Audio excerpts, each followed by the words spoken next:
how do we convince older adults who, today, folks in their 70s and 80s and 90s, any kind of therapy or counseling would not have been a part of their background or seen as socially acceptable or something that we did in our family. We're supposed to do it on our own.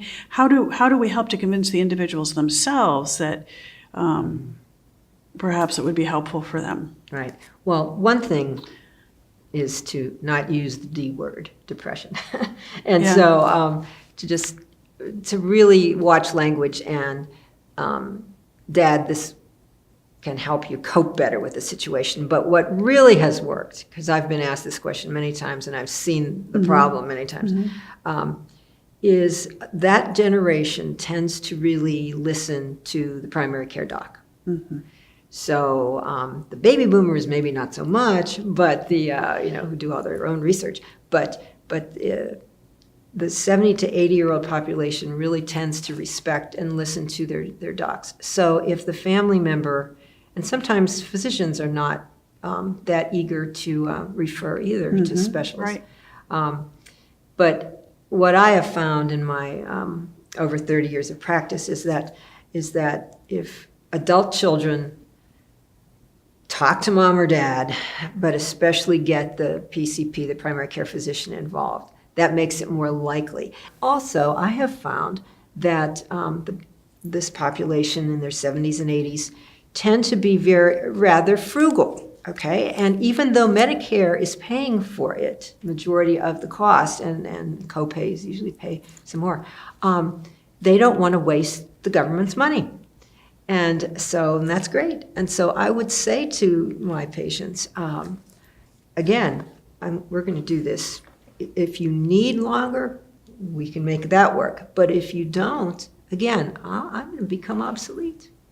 Right. And that was a buy-in for a lot of people. I've written about this in some case studies, in fact. That truly was a buy-in with some, people with strong ethnic backgrounds, born in other countries, et cetera. Yeah. The research that has been duplicated, replicated in multiple sites, and is now becoming more and more aware in the larger population is this understanding of loneliness, isolation, and depression. Yes.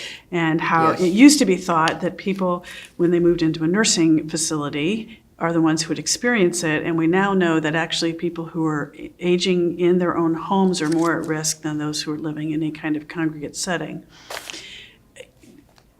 You're saying yes, yes, yes. How do we help individuals understand the significance, health issues related to loneliness, isolation, and depression, and move them to seek or receive the help or the interactions that others offer?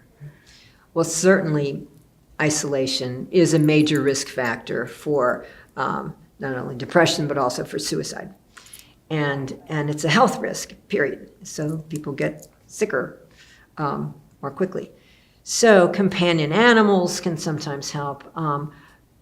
Visitors, and I know a number of churches do that service, have regular visits to people who are unable because of transportation problems. They don't drive, or if you have a buddy system where people call, So as creative as one can be to try to stop the severe isolation, that is very critical. You're absolutely right about that. And especially in the rural areas. Again, I've done some work in North Carolina, and a lot of rural areas. It seems like more there than Ohio. Those are the two states I've done work in. So it certainly is an issue. It's not easy to solve, but having I think church is an important social network.